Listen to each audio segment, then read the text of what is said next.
திருச்சபையின் சார்பாக உங்கள் ஒவ்வொருவரையும் வாழ்த்துகிறோம், வரவேற்கிறோம். ஹல்லேலூயா, ஆமென். கர்த்தர் ரொம்ப நல்லவர். உங்கள் ஒவ்வொருவரையும் கர்த்தர் ஆசீர்வதிப்பாராக. ஆமென். ஒரு வசனத்தை நாம் வாசிப்போம்.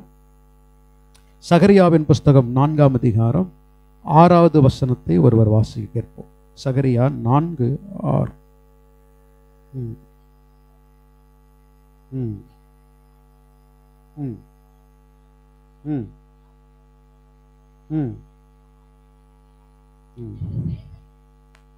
ஹல்லேலூயா, சத்தமா சொல்லுங்க. ஹல்லேலூயா. பலத்தினாலும் அல்ல, பராக்கிரமத்தினாலும் அல்ல, என்னுடைய ஆவியினாலே ஆகும் என்று கர்த்தர் சொல்லுகிறார். அவர் சொல்ல ஆகும். இன்னைக்கு பகுதி வாசிச்சிங்களா? இன்னைக்கு சங்கீதம் 33வது சங்கீதத்தில் இருந்துச்சா? 9வது வசனத்தை நீங்க படிங்க. சங்கீதம் 33:9.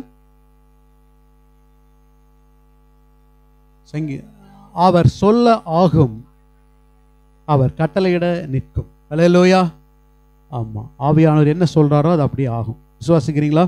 பலத்தினாலும் அல்ல, பராக்கிரமத்தினாலும் அல்ல, தேவனுடைய ஆவியினாலே ஆகும். ஹல்லேலூயா. அவரால் கூடாத காரியம் ஒன்றும் இல்லை. விசுவாசிங்க. ஆவியானவர் நமக்குள் இருந்த பெரிய காரியங்களை செய்வார். ஹல்லேலூயா. இந்த உலகத்தில் 2 ஆவிகள் தான். ஒன்று பரிசுத்த ஆவியானவர், இன்னொன்று அசுத்த ஆவி. இந்த பரிசுத்த ஆவியானவர் நமக்குள்ள கிரியை செய்தால் பரிசுத்த சத்திய வார்த்தைகளுக்குள்ள நம்மளை நடத்தி செல்வார். ஆமென் சொல்லுங்க. அவருக்கு பிரியமான பாதைகளில் நம்மை நடத்தி செல்வார். அசுத்தாவி ஒரு மனுஷனுக்குள்ள வரும் பொழுது என்ன செய்யும்? அந்த அசுத்தமான காரியங்களையும் உலக பிரகாரமான காரியங்களையும் செய்யும்படியாய் தூண்டுவான். அந்த காரியத்தில் நம்மளை நடத்திட்டு போயிடுவான். அப்போது நம்ம இந்த உலகத்தில் வாழ்கிற நீங்கள் ஒவ்வொருவரும் ஆண்டவருக்கு நீங்கள் இடம் கொடுக்கிற பொழுது ஆவியானவர் உங்களை அழகாக நடத்தி செல்வார். இயேசு கிறிஸ்துடைய வாழ்க்கையில் கூட பார்த்தீங்கன்னா மாற்கு 1:35 நாம் அடிக்கடி வாசிப்போம். விடியற்காலத்திலே அவர் ஆயத்தமாகி என்ன பண்ணார்? வனாந்தரமான ஒரு இடங்களுக்கு போய் அங்கே ஜெபம் பண்ணினார் அப்படின்னு வேதத்தில் அழகாக பதிவு பண்ணப்பட்டிருக்கு. ஆமென். அப்போ இயேசு கிறிஸ்துடைய வாழ்க்கையில் விடியற்காலையில் அவர் ஆயத்தமாகி வனாந்தரமான இடங்களுக்கு போய் என்ன பண்ணுறாரு? ஜெபம் பண்ணுறார் என்று சொன்னால் அந்த ஜெபத்தில் பரிசுத்த ஆவியானவருடைய அபிஷேகம் அவருக்குள்ளா இன்னும் கிரியை செய்யும்படியாக தன்னை அர்ப்பணிக்கிறார். அவருடைய சரீரம், ஆத்மா எல்லாத்தையும் ஒரு பக்கம் அர்ப்பணிச்சுட்டு ஆவியின் கிரியை தனக்குள்ளாக முழுமையாய் செயல்படும்படி அர்ப்பணிக்கிறத பொழுதுதான் அந்த நாள் முழுதும் அவர் செல்கிற இடங்களிலே, ஊழியங்களிலே, ஜெப ஆலயங்களிலே, அநேக மக்கள் மத்தியில், அநேக அதிகாரிகள், ராஜாக்கள் மத்தியிலெல்லாம் இயேசு கிறிஸ்து போன பொழுதெல்லாம் அங்கே ஞானமாகவும் கவனமாகவும் எல்லா விஷயத்திலும் பிசாசுடைய பல தந்திரங்களை அவர் ஜெயித்து அந்த நாள் முழுதும் சிறப்பான ஒரு ஊழியத்தை அவரால் செய்ய முடிஞ்சதுன்னா அவருடைய பலமல்ல, அவருடைய பராக்கிரமம் அல்ல, அவருக்குள்ளாக இருந்த பரிசுத்த ஆவியானவர். ஆமென் சொல்லுங்க.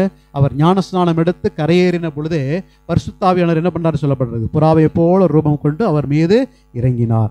அன்றியும் வானத்திலிருந்து ஒரு சத்தம், இவர் என்னுடைய நேசகுமாரன், இவரிடத்தில் நான் பிரியமாயிருக்கிறேன், ஆகவே இவருக்கு நீங்கள் என்ன பண்ணுங்க? செவி கொடுங்கள் அப்படின்னு ஒரு சத்தம் வானத்திலிருந்து உண்டாக கேட்டார். அப்போ ஆவியானவர் அவரோடு கூட இருக்கிற அருமையான ஒரு பிரசன்ஸை நம்ம பார்க்க முடிகிறது. ஹல்லேலூயா. அவரே தனக்குள்ள அந்த பரிசுத்தாவினுடைய பிரசன்னத்துக்காக அவர் செயல்படுகிற விதங்கள் தேவ சமூகத்தில் காத்திருந்து ஜெபித்து அந்த ஆவியினால் அவர் பலப்பட்டு கொண்டார். ஆமென் சொல்லுங்க. இன்றைக்கு நாமும் ஒவ்வொருவரும் அதிகாலையில் எழுந்து நாம் ஜெபிக்கின்ற பொழுது நாம் கேட்க வேண்டிய ஒன்றே ஒன்று, அந்த காலையிலிருந்து ஆண்டவரே இன்னைக்கு நான் வெளியில் போகிறேன், அவங்கள பார்க்க போகிறேன், இவங்களை பார்க்க போகிறேன், இந்த காரியம் வாய்க்கணும், அந்த காரியம் வாய்க்கணும், அதெல்லாம் ஜெபத்தெல்லாம் தள்ளி வச்சிருங்க. அதெல்லாம் ஒரு பக்கம் தள்ளி வச்சிருங்க. ஆவியானவரே எனக்குள்ள வாங்க, என்ன நடத்துங்க. நீங்கள் இன்னைக்கு எப்படி என்னை நடத்த விரும்புகிறீரோ அதன்படி என்னை நீங்கள் என்ன பண்ணுங்க? நடத்தி செல்லுங்க. என்னுடைய சித்தத்தின்படி அல்ல, என்னுடைய யோசனையின்படி வேண்டாம். நான் பல காரியங்களை சிந்திச்சு வச்சிருக்கலாம் மாம்சத்தில், அந்த காரியம் வேண்டாம்ப்பா. நீர் என்னை கொண்டு இந்த உலகத்தில் இன்னைக்கு என்ன செய்யலாம்னு நினச்சிருக்கிறோ அதை செய்யும்படி என்னை பயன்படுத்துங்கன்னு சொல்லி வெறுமையான ஒரு பாத்திரமாக ஒப்பு கொடுங்க. எப்படிங்க? வெறுமையான ஒரு பாத்திரம். ஒரு அருமையான ஊழியக்காரி அம்மா, ஒரு சகோதரி ஒரு சாட்சி கொடுத்தாங்க. அதுக்கு அருமையாக இருந்துச்சு. நான் கேட்டேன், என்னன்னா அவங்க சொன்னாங்க, என்னுடைய ஜெப வாழ்க்கை, என்னுடைய ஆவியானுடைய பிரசன்னம் எனக்குள்ள வர்ற ஒரு அருமையான என்னுடைய அனுபவத்தை சொல்கிறேன்னு சொல்லி அவங்க சொன்னாங்க. அவங்க எப்படி சொன்னாங்க அப்படின்னு சொன்னீங்கன்னா, ஒவ்வொரு நாளும் நான் அதிகாலை எழுந்து தேவ சமூகத்தில் போய் உட்கார்ந்து ஆண்டரை நோக்கி, அப்பா எனக்கு இந்த வீட்டில் எனக்கு இன்றைக்கி தேவை, இன்றைக்கி அந்த பணம் கொடுக்கணும், இவங்களுக்கு கொடுக்கணும், அவங்களுக்கு கொடுக்கணும், இங்கே போகணும், அங்கே போகணும் அப்படின்னு எல்லாம் நான் கேட்டுட்டு இருந்த ஒரு காலம் இருந்துச்சு. ஆனால் ஆண்டவர் எனக்குள்ளாய் கிரியை செய்ய இப்போ அதெல்லாம் நான் விட்டுட்டேன். எதையுமே கேட்கறதில்ல, எதையுமே நான் கேட்கறதில்ல. போய் உட்கார்ந்து அமைதலா அவருடைய பிரசன்னம் எனக்கு கிடைக்கும் வரைக்கும் அமைதலா அவரை ஸ்தோத்திரம் பண்ணி அவரை நான் துதிக்க ஆரம்பிச்சிடறேன். அவர் செஞ்ச நன்மைகள், அவருடைய காரியங்கள், அவர் எப்படிப்பட்டவர் நான் நினைச்சு அவருடைய காரியங்கள் எல்லாம் நான் நினைச்சு அவரை துதிக்க துதிக்க துதிக்க எனக்குள்ளாக தெய்வீக பிரசன்னத்தை நான் உணர முடிஞ்சது. அந்த பிரசன்னம் தான் எனக்கு காலையில் அற்புதமாக நிரப்பி அந்த மணிக்கணக்காக என்னை தேவ சமூகத்தில் போக வச்சது. அதுக்கு பிறகு என்னுடைய ஊழியம், அதுக்கு பிறகு என்னுடைய வாழ்க்கையில் பெரிய மாற்றத்தை கர்த்தர் கொடுத்தார். இன்றைக்கு அருமையான தேவனுடைய ஊழியத்தை நான் செய்கிறேன்னா அன்னைக்கு தேவ சமூகத்தில் காத்திருந்த ஒரு பிரசன்னத்தை பெற்றுக்கொண்டேன். அதுக்கு நான் செய்தது அமைதலாக உட்கார்ந்து அவரை நான் துதித்து கொண்டிருந்த மட்டும்தான் அப்படின்னாங்க. ஆமென் சொல்லுங்க. இன்னைக்கு தேவ சமூகத்தில் உட்கார்ந்து நீங்கள் கவலைப்படாதீங்க, கண்ணீர் விட்டு புலம்ப வேண்டாம். சில நேரங்கள் அதிகாலையில் அவரை நீங்கள் துதிச்சு அவருடைய நன்மைகளை நினைச்சு மகிமைப்படுத்தி பாருங்க. உங்கள் பிரச்சனைகள் சொல்லாமலே அது காணாத போகும். நீங்கள் கேட்காமே அதை கர்த்தர் எடுத்து போடுவார். அல்லேலூயா. ஏன்னா உங்கள் பிரச்சனைகள் அவர் அறியாததல்ல. ஆமென் சொல்லுங்க. உங்களை தொடுகிறவன், ஆமாம், உங்களை ஒருத்தர் தொடுறாங்க, உங்களுக்கு ஒரு பிரச்சனை வருதுன்னா அவரை தாண்டி தான் வரும். எத்தனை பேர் நம்புறீங்க? ஆமென். அதனால நிச்சயமா நீங்க செய்ய வேண்டியது அவரை துதிங்க, அவரை மகிமைப்படுத்துங்க. ஏன்ப்பா எனக்கு மட்டும் இப்படி நடக்குது, ஏன் இப்படி எல்லாம் நீங்க கவலைப்படாதீங்க. ஆண்டவரை நீங்க துதிச்சு மகிமைப்படுத்தி அவரை ஆராதிச்சுப்பார். சில காரியங்களுக்காக கண்ணீர் விடலாம், போராடி கேட்கலாம். எதுக்காக தெரியுமா? மற்றவர்களுக்காக, தேசங்களுக்காக, பாவப்பட்ட அநேக மக்கள், விழுந்து கிடக்க ரட்சிக்கப்படாத மக்களுக்காக, அவங்களெல்லாம் நீங்கள் ஜெபத்தில் நினைச்சு என்ன பண்ணலாம்? சொல்லி நீங்கள் ஜெபிக்கலாம். கண்ணீரோடு நீங்கள் புலம்ப. ஜெபம் என்பது மற்றவர்களுக்காக நீங்கள் போராடி வார்த்தைகளால் ஜெபிப்பது. ஆமென் சொல்லுங்க. இன்னொரு பக்கம் ஜெபம் அதிகாலை நேரங்களில் அதிகமாக தேவ பிரசன்னத்தை உணர்றதுக்கு உங்களை கர்த்தர் வல்லமையாக பயன்படுத்துறதுக்கு நீங்கள் செய்ய வேண்டிய காரியம் அமைதலாய் அமர்ந்திருந்து அவரே தேவன் என்று அறிவோம், அமர்ந்திருந்து அவரே தேவன் என்று அறிவோம், உயர்ந்தவர் பெரியவர் உலகை ஆள்பவர், உயர்ந்தவர் பெரியவர் உலகை ஆள்பவர், தேவன் நமது அடைக்கலமும் பெலனுமானார், ஆபத்து காலத்தில் கூட இருக்கும் துணையுமானார். அப்போ ஆண்டோட சமூகத்தில் அமர்ந்திருந்து அமைதலோடு கூட, அல்லேலூயா, அமைதலோடு கூட அவரை நீங்கள் துதிச்சு மகிமைப்படுத்தி பாருங்க. அன்னைக்கு தெய்வீக சமாதானம், அவருடைய பிரசன்னம் உங்களுக்குள்ள கிரியை செய்யும். ஏன்னா பாருங்க, எதுக்காக அந்த வார்த்தை நான் சொல்றேன்னா, அதிகாலை நீங்கள் ஜெபம் பண்ணிட்டு நீங்கள் வெளியில் போன உடனே, கிளம்பின உடனே பிசாசு ரெடியாக இருப்பான். என்ன பண்ணிருப்பான்? பிசாசு ரெடியாக இருப்பான். இன்னைக்கு இவனை எப்படா பாவத்தை விளத்தல்றான், இவனை எப்படா பாவத்தை எல்லாம் யோசிக்க வைக்கலாம், இவனை எப்படி இன்னைக்கு பரிசுத்தத்துலேருந்து விளத்தலான்னு சொல்லி அவனை என்ன பண்ணுவான்? பிளானிங் பண்ணி பயங்கரமான திட்டத்தோடு உட்காந்துட்டு இருப்பான். அநேக குட்டிச்சாத்தான்லாம் எழுப்பி வீட்டு வாசல்லே உட்கார வச்சுட்டு இருப்பான். இன்னைக்கு கிளம்பி வெளியில் வருவான், ரெடியாகி மேலே ஏறி உட்காந்துக்கோ, இன்னைக்கு அவனை முடிச்சிரு அப்படின்னு. ஆமாம், ஏன்னா வசனமும் சொல்லதில்லை, பிசாசானவன் எவனை விழுங்கலாமோ என்று என்ன பண்ணுறானா? வகை தேடி சுற்றி திரிகிறானாமா எல்லா பக்கம். அதுவும் பாவம் பண்ணுற மக்கள் மத்தியில், பிசாசுடைய பிள்ளைகள் மத்தியிலாம் அவன் போகவே மாட்டான். ஏன்னா அவன் ஆல்ரெடி ரெடியாக இருக்காங்க, நமக்கு அவங்க கூட்டத்துக்கு போகிறதுக்கு. அவங்க என்ன பண்ணுறாங்க? ரெடியாக இருக்கிறதுனால அங்கே போகணுங்கிற அவசியம் அவனுக்கு இல்லை. எங்கே வருவான் தெரியுமா? பைபிள் எடுக்கிறவங்க, ஜெபிக்கிறவங்க, அன்னைக்கு பரிசுத்தமாக வாழும்னு நினைக்கிறவங்கள்ட்ட தான் என்ன பண்ணுவான்? பிசாசு வருவான். பாருங்க, ஆண்டவர் தன்னுடைய ஊழியத்தை ஆரம்பிக்க போறேன்னு சொல்லிட்டு ஞானஸ்தானம் எடுத்துட்டு அவர் வனாந்தரத்துக்கு போன உடனே அங்கே கூட யார் போயிட்டா? பிசாசு போயிட்டானா இல்லையா? சொல்லுங்க. அவர் ஆயத்தமாகும் பொழுதே அவரை சோதிக்கிறதுக்கு பிசாசு போகும்போது, நீங்க அதிகாலையில் ஆயத்தமாகும் பொழுது உங்களை சோதிக்கிறதுக்கு, உங்களை விளத்துறதுக்கு பிசாசு வரமாட்டானா? வருவானா? வருவான், கண்டிப்பா வருவான், கண்டிப்பா. அதனாலதான் ஆண்டவர் சொல்ல, அந்த உலகத்தில் உங்களுக்கு உபத்திரவம் உண்டு, ஆனாலும் திடன் கொள்ளுங்க, நான் இந்த உலகத்தை என்ன பண்ணிட்டேன்? ஜெயிச்சுட்டேன். அப்போ ஒவ்வொரு நாளும் நீங்க வெற்றி பெறுகிற வாழ்க்கை வேணும். அழகா பாடினாங்க சிஸ்டரும் பிரதரும். என்ன பண்ணாங்க? வெற்றி கொடி பிடித்திடுவேன்.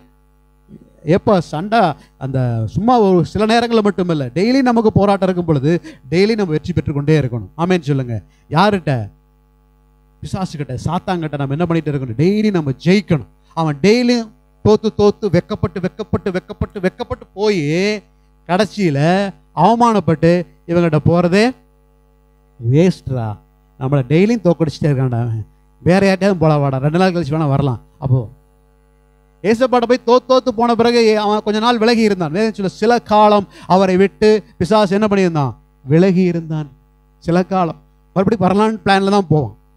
எப்போ பிசாசும் ஒரே மட்டும் நம்மளை விட்டு போயிட மாட்டான். போயிட்டு ரிட்டர்ன் வந்து பார்ப்பான். வசனம் சொல்லுதில்ல, அவன் போயிட்டு திரும்ப வந்து பார்ப்பானான். பார்க்கும் பொழுது அவன் இருதயமானது, வீடானது பெருக்கி நல்ல ஜோடிக்கப்பட்டு வெறுமையாய், வார்த்தை வந்து வெறுமையாய் இருக்க கண்டால், ஆஹா ரெடியா இருக்கிறான்டா அப்படின்ட்டு என்ன பண்ணிடுவானாமா? போயிட்டு தன்னிலும் பொல்லாத 7 ஆவிகளை கூட்டிட்டு வந்து என்ன பண்ணுவானாமா? அங்க வந்து அந்த வீட்டிலே குடியிருப்பான். அந்த வீடுங்கிறது நம்ம இருதயம் தான். அங்க வந்து குடியிருந்தான்னா வசனம் சொல்லுது, அவனுடைய பின்னிலைமை முன்னிலைமையிலும் கேடுள்ளதாமார். முதல்ல இருந்தவனை விட இப்ப கேடு ரொம்ப 7 மடங்கு கேடுள்ளதாமார். ஏன்னா 7 மடங்கு பிசாசு வந்து உள்ள உட்காந்துக்குச்சு. இப்ப எப்படி இருக்கக்கூடாதுன்னா, அவன் வந்து திரும்பி வந்து பார்க்கும்போது இருதயம் எப்படி இருக்கக்கூடாது? வெறுமையா இருக்கக்கூடாது, காலியா இருக்கக்கூடாது. தேவனுடைய துதியோடும் ஸ்தோத்திரங்களோடு இருக்குமேனால், தேவனுடைய பிரசன்னத்தில் இருக்குமேனால் அவனால் அங்கே என்ட்ரி ஆக முடியாது. ஆமென் சொல்லுங்க. அதனால தான் எபேசியர் 4:27 வசனம் சொல்லுவோம், பிசாசுக்கு இடங்கொடாமலும் இருங்கள். வசனம் படிங்க, எபேசியர் 4:27. பிசாசுக்கு என்ன பண்ணாதீங்க? இடங்கொடாமலும் இருங்கள், தேவனுக்கு கீழ்ப்படிந்திருங்கள். ஆமென் சொல்லுங்க. ஆண்டவருக்கு நம்ம எப்படி இருக்கணும்? கீழ்ப்படிந்திருக்கணும். பிசாசுக்கு என்ன பண்ணணும்னா இடம் கொடுக்க கூடாது. அல்லேலூயா. இடம் கொடுக்கறது அப்ப யாரு தான்? நம்ம தான். நாம அதை பார்த்து தான் அவர் சொல்லாரு, பிசாசுக்கு நீ என்ன பண்ணாத. அப்ப இடம் கொடுக்கறதும் இடம் கொடுக்காததும் யார் கையில இருக்கு? நம்ம கையில தான் இருக்கு. அல்லேலூயா. அப்போ இடம் கொடுக்கறதுன்னா ஒரு சின்ன ஒரு எக்ஸாம்பிள் அடுத்த நாட்களில் கூட சொல்லிட்டு இருந்தேன். எப்படின்னா, பிசாசுக்கு நான் எங்கெங்க இடம் கொடுக்குறேன் பிரதர்? அப்படியெல்லாம் இடம் கொடுக்கறதே இல்லை பிரதர். நான் கரெக்டாக இருக்கிறேன். நான் எங்கள் வீட்டில எல்லாம் கரெக்டாக வச்சிருக்கேன். அங்கங்கே பைபிள் வச்சிருக்கேன், அங்கங்கே பாட்டு புக் வச்சிருக்கேன். என் பேக்கு போகிற பைபிள் தான். இடம் கொடுக்கறதே இல்லை. பாக்கெட்டில் பாருங்க ஒரே வசனம் தான் அப்படிமா. பிசாசு எங்கே தெரியுமா வரான்? உங்கள் பாக்கெட்டில் பேக்கில் எல்லாம் இல்லை, வீட்டில் எல்லாம் இல்லை, மனசுக்குள்ளேயே வந்துடுறான். மனசுக்குள்ளே வந்துடுவான். எப்படி வரான் தெரியுங்களா? இன்னைக்கு ஈஸியான வழி வச்சிருக்கிறான். உங்கள் கையில் எல்லாத்துலேயும் ஒரு பொட்டி இருக்குது, சின்ன பொட்டி, சின்ன பொட்டி. ஆமாம், அந்த பொட்டி இன்னைக்கு ரொம்ப ஈஸியாக வர்றதுக்கு வழி வச்சிருக்கிற ஒரு பெரிய அழகான பெட்டி, குட்டி பாக்ஸ் தான். ஆனால் அது செய்கிற வேலை பயங்கரம் இல்லைங்களா? நம்ம நல்லதுக்கு தான் பார்க்கலான்ட்டு போவோம், நல்லதை தான் பார்க்கலான்னு தான் எடுப்பேன். நல்லவங்க, நான் ரொம்ப நல்லவங்க, நல்லதை தான் பார்ப்பேன் அப்படின்னு. நீ நல்லதை தான் பார்ப்பேன். பார்க்க இடையில ஒன்று சொருகும். சரி, ஒரு பாட்டு வரும், விளம்பரம் வரும், ஏதோ ஒன்று வரும். நீ அது வந்து உனக்கு விருப்பமாட என்ன அப்படின்னு பார்க்கலாம். 2 டச் பண்ணினா அது சம்மந்தப்பட்டதெல்லாம் வர ஆரம்பிச்சு. சொல்றது புரியுதுங்களா? பிசாசானவன் எப்படி தெரியுமா ஈஸியாக வரான் பாருங்க. நம்ம பார்க்குற விஷயத்தில் எந்த காரியத்துக்கு நம்ம இடம் கொடுக்குறோமோ அந்த காரியத்தின் வழியாக பிசாசு சீக்கிரமாக டைம் பார்த்துக்கிட்டே இருக்கிறான். உன்னுடைய மனசு கொஞ்சம் இடம் கொடுக்கும் பொழுது என்ன பண்ணிடுறான்? அந்த விஷயத்தை உள்ளே கொண்டு போகிறான். உனக்கு பிடிச்சமான ஒரு விஷயத்தை கொண்டு வரும். நீங்களே செல்ஃபோன்லாம் யூஸ் பண்ண உங்களுக்கு தெரியும். நீங்கள் வந்து ஏதாவது ப்ரோக்ராம் கூகுள்லையோ யூடியூப்லையோ வாட்ஸ்அப்லையோ எதிலெல்லாம் நீங்கள் இன்டர்நெட் சம்மந்தப்பட்ட விஷயம்லாம் பார்க்குறீங்களோ, எதை நீங்கள் விருப்பப்பட்டு பார்க்குறீங்கன்னு வச்சுக்கிங்களா, ஒரு 2 காரியத்தை நீங்கள் விருப்பப்பட்டு பார்த்துட்டிங்கன்னா அதுக்கு தெரிஞ்சிருது பாருங்க. அதுக்கு தெரிஞ்சிருது, ஓ இந்த ஆள் இதில் விருப்பமாக இருக்கிறான், இவனுக்கு இதை சம்மந்தப்பட்டதெல்லாம் அனுப்பிடலான்னு சொல்லி அனுப்புது. இதை நான் கேட்கவே இல்லை, ஆனால் இதெல்லாம் வந்துட்டு இருக்குதே அப்படின்னு நினைப்பீங்க. ஏன்னா நீ விருப்பப்பட்டு 2-3 பார்த்துட்டு இல்லை, அப்போ இவனுக்கு இது விருப்பம் அப்படின்னு கண்டுபிடிச்சிருச்சு. சேட்டலைட் கண்டுபிடிச்சிருச்சு. போடுறான், போட்டு தர்றான், போட்டு தள்ளு பார்ப்பான் போடு. ஈஸியாக மனுஷனை வலைக்குள்ள விழ வைக்கிறான். அதனால தான் அங்கே சொன்னார், பிசாசுக்கு என்ன பண்ணாதீங்க, இடம் கொடுக்காது. அந்த இடத்துல நீங்கள் என்ன பண்ணுறீங்கன்னா, ஓ இந்த விஷயம் நீ வேற வழிக்கு கொண்டு போயிடும் நீ தான் யோசிக்கணும். இது வேற வழிக்கு எங்கே பண்ணிடுவோம், நீ கூட்டிகிட்டு போய், நான் பார்க்க வந்தது வேற, இது வேற எங்கேயோ கூட்டிகிட்டு போகுதுன்னு சொல்லி அதை உடனே என்ன பண்ணிடலாம், டக்குன்னு தள்ளி விட்டுரு. டக்குன்னு என்ன பண்ணிடு, தள்ளி விட்டுரு. இல்லை என்னமோ மறுபடியும் திரும்பி எடுத்து பார்க்காத. ஆமென். கவனமா இருங்க. பிசாசுக்கு இடம் கொடுத்தீங்கன்னா அவன் நம்மளை வந்து ரொம்ப மோசம் வைக்கிறோம். யாக்கோபு 4:7 பாருங்க. யாக்கோபு 4:7.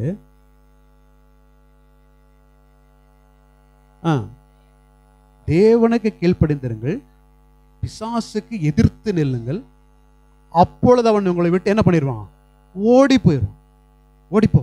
பிசாசுக்கு நீங்க என்ன பண்ணணும், அதிகாலை எழுதின ஜெபிக்கலான்னு தான் பிரதர் முழங்கால் போடுறேன், பைபிள் எடுக்கிறேன், சரி 10 நிமிஷம் படுத்துட்டு என்ன பண்ணலாம், ப்ரேயருக்கு போயிடலான்னு ஒரு 10 நிமிஷம் தான் பிரதர் படுத்தேன். எந்திரிச்சு பார்த்தா மணி 7:30. இதுக்கப்புறம் போனால் பாஸ்டர் திட்டுவாரேன்னு என்ன பண்ணிட்டேன். கொஞ்ச நேரம் தான், அந்த சின்ன மயக்கம் தாங்க நம்மளை சில நேரத்தில் நம்முடைய சில விஷயத்தை தடுத்துரும். ஆனால் அந்த தூக்கம் எனக்கு எங்கேயோ கொண்டு போயிரு நினைச்சோ, அல்லது இந்த விஷயம் வேற எங்கேயோ கொண்டு போயிரு நினைச்சோ, நீங்க உடனே அந்த விஷயத்துக்கு எதிர்த்து நின்று பாருங்க. அந்த விஷயத்துக்கு எதிர்த்து நின்று பாருங்க. அப்ப அந்த விஷயம், அந்த காரியம் உங்களை விட்டு என்ன பண்ணிரும், ஓடிப்பு. பிசாசுக்கு எதிர்த்து நில்லுங்கள், அப்பொழுதுதான் உங்களை விட்டு ஓடி பண்ணி. எதிர்த்து நிக்காத வரைக்கும் பிசாசு என்ன பண்ண மாட்டான், ஆமா ஓடி போக மாட்டான். நீங்க எதிர்த்து தான் நிக்கணும். எதிர்த்து நிக்கிறது மீன்ஸ் அவன் சொல்ற விஷயத்துக்கு நீங்க ஆப்போசிட்டா கொடுக்கிற விஷயம். இயேசு கிறிஸ்துவோட சோதனை அதான பார்க்கிறோம். அந்த வனாந்தரத்துல ஆண்டவர் உபவாசத்தில் இருக்கிறாரு, பிசாசு சோதிக்க வரான். சோதிக்க வந்து ஒவ்வொரு காரியத்தையும் தன்னுடைய இஷ்டத்துக்கு அவரை கொண்டு வரப்பாங்க. அதானே 3 சோதனைகள் அதான். நம்ம கல்களை அப்பமாக்கி சாப்பிடுங்கன்னு சொல்றானல்ல. ஆண்டவரே நீங்க ரொம்ப பசியோடு இருக்கிறீங்க, இந்த கல்லெல்லாம் கிடக்குது, கொஞ்சம் என்ன பண்ணுங்க, நீங்க தான் பவர்ஃபுல்லான ஆண்டவரை, கல் எடுத்து அப்பமாகும்னு சொன்னா உடனே என்ன ஆயிரும்? அப்பமாயிரும். நீங்க சாப்பிட்டீங்கன்னா உங்க சரீரத்துக்கு ஒரு பலன் கிடைக்கும்ல அப்படின்னு என்ன சொல்றான்? ஆலோசனை சொல்றான். என்ன சொல்றாங்க? ஆமா, ஒரு அட்வைஸ் பண்றான், ஆலோசனை பண்றான், ஆலோசனை கொடுக்குறான். அப்ப பிசாசு என்ன எதிர்பார்க்கிறான் ஆண்டவர்கிட்ட? இவர் என்னுடைய ஆலோசனை ஏற்றுக்கொண்டு அதன்படி யோசித்து அந்த காரியத்தை செய்யணும். புரியுதா உங்களுக்கு? புரியுதா? பிசாசோட யோசனை எப்படி பாருங்க. அவன் ஒரு காரியத்தை நம்மகிட்ட நல்லது மாதிரி சொல்லுவான். அதை நீ கேட்டு அதை நம்பி அதை நீ என்ன பண்ணணும்? செய்யணும். அப்ப நீ அவனுக்கு கீழ்ப்படிஞ்சிட்ட, அடிமையாயிட்ட மாதிரி. முடியல, உடனே ஆண்டவர் அங்கே துரத்திட்டார். மனுஷன் 40 மாத்திரமல்ல தேவனுடைய வாயிலிருந்து புறப்படுவார் பிழைப்பான் எழுதி இருக்கிறது அப்படின்னு உடனே அவனுக்கு ஆப்போசிட்டா பேசின மாதிரி உடனே அவன் என்ன பண்ணிட்டான்? ஓடிட்டான். கொஞ்ச நேரம் கழிச்சு மறுபடியும் வரான். வந்துட்டு என்ன பண்றான்? ஆமா, உயர்வான இடத்துல கொண்டு நிற்க வச்சுட்டு இங்கிருந்து தாழ குதிச்சிருங்க. குதிச்சிங்கன்னா நம்முடைய சீசர்கள் உங்களுடைய கைகளை ஏந்தி கொண்டு போவார்கள் என்று எழுதி இருக்கிறது. அப்ப ஆண்டவர் எது கீழ்ப்படிவாருங்கிறது அவனுக்கு தெரியுது பாருங்க. வார்த்தைக்கு கீழ்ப்படிவார்னு தெரிஞ்சுக்கிட்டு வார்த்தையவே சொல்லி இப்படி எழுதி இருக்குதுல்ல. அப்ப குதிங்க. அப்ப இங்கே அவன் என்ன எதிர்பார்க்கிறான்? இவர் நான் சொன்னபடி கேட்டு, ஆமா ஆமா வசனத்தை தானே சொல்றான், நம்ம கரெக்டா செஞ்சு ஆமா கரெக்டுன்னு காட்டிடலாம் அப்படிங்கிற மாதிரி அவன் செய்யணும்னு எதிர்பார்க்கிறான். ஆனா ஆண்டவர் என்ன சொல்றாரு? அது வார்த்தைக்குள்ள காரியமா இருந்தாலும் சொல்றது யாருங்கிறத கவனிக்கிறார். சொல்றது யாரு கவனிங்க. சொல்றது யாரு, என்ன சொல்றாங்க, எதுக்காக சொல்றான்? தந்திரமா பேசுறான். பிசாசு தந்திரமானவன் தான். வேதம் சொல்லுது பிசாசு எப்படிப்பட்டவன்?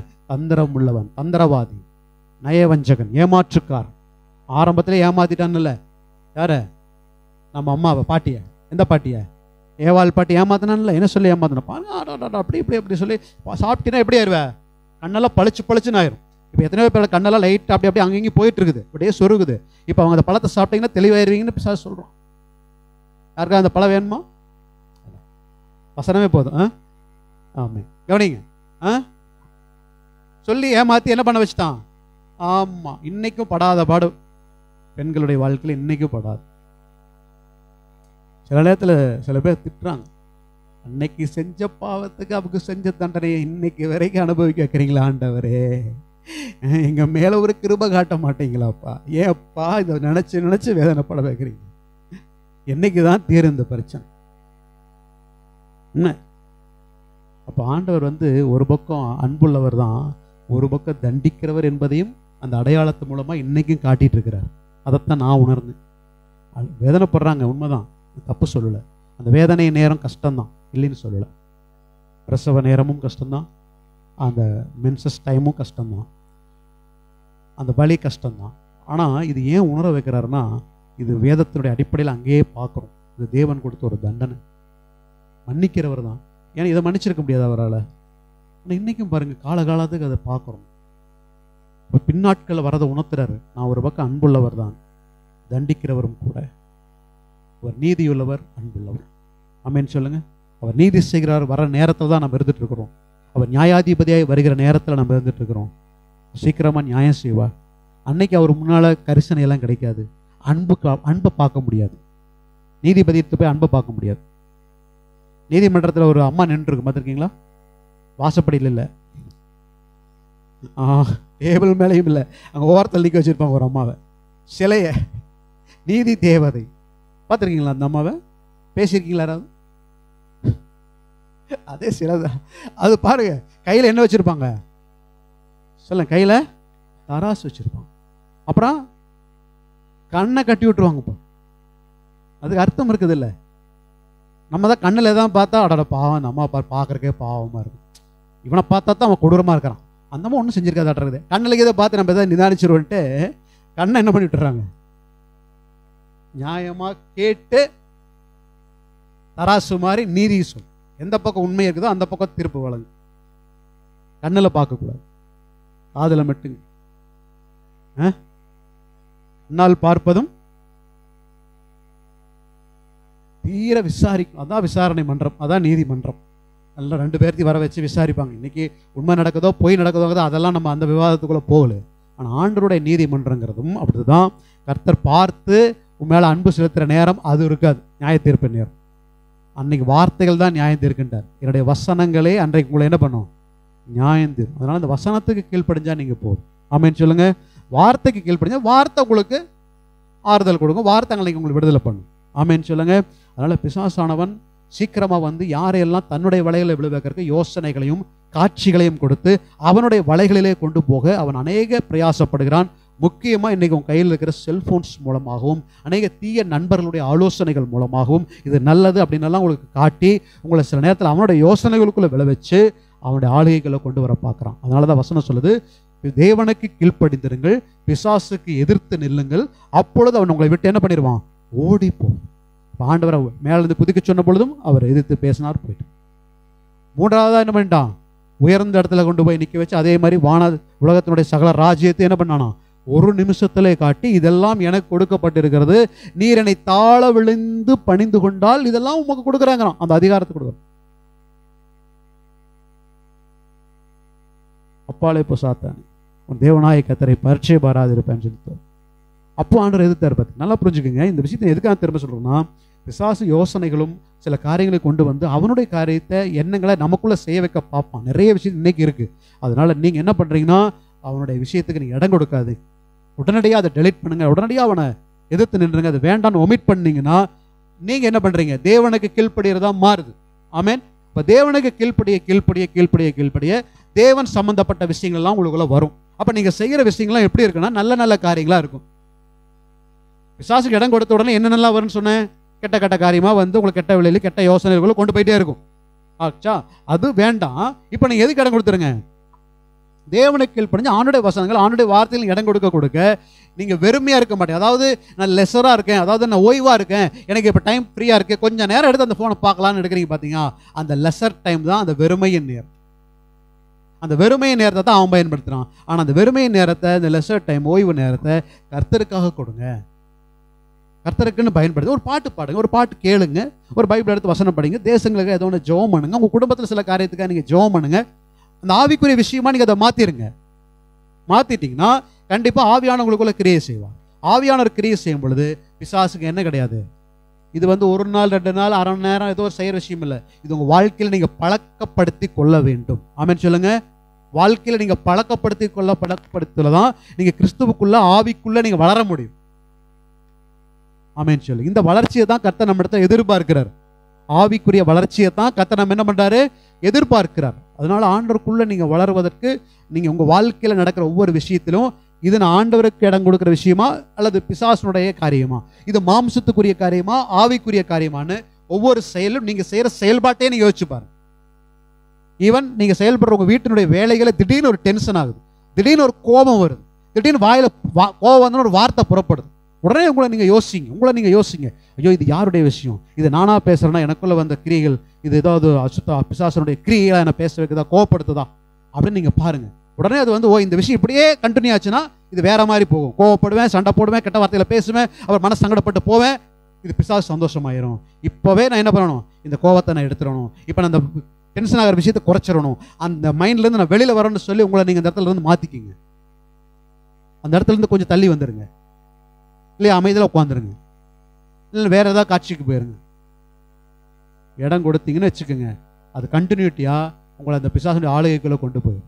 இப்படி சின்ன சின்ன விஷயங்கள் உங்கள் வாழ்க்கையில் வரும் பொழுதெல்லாம் நீங்கள் அதை மேற்கொண்டு பழகத்தான் ஆவிக்குள்ளே நீங்கள் வளர முடியும். ஆமென் சொல்லுங்க. ஆவிக்குரிய வளர்ச்சி இன்னைக்கு இந்த வருடங்களில் இந்த நாட்களில் தேவை.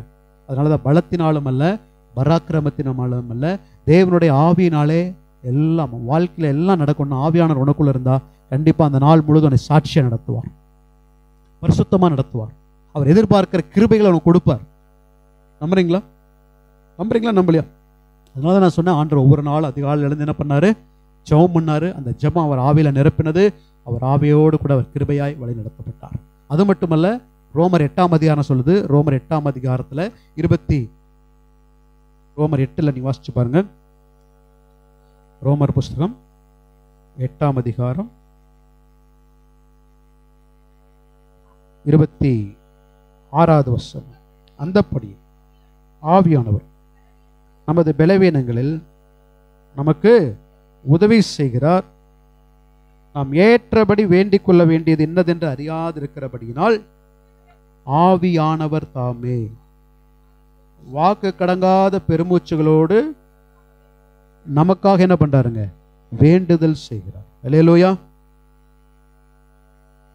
எப்படி திரும்ப பாருங்க, ஆவியானவர் எப்படி ஜெபிக்கிறாரா? ஆவியானவர் 26 பாருங்க, 26. அந்தப்படியே ஆவியானவரும் நமது பலவீனங்களில் நமக்கு உதவி செய்கிறார். ஆவியானவர் என்ன செய்யறாராம்? நான் ஏன் இந்த ஆவியானவரை பத்தி பேசிட்டு இருக்கேன்னு புரியுதா உங்களுக்கு?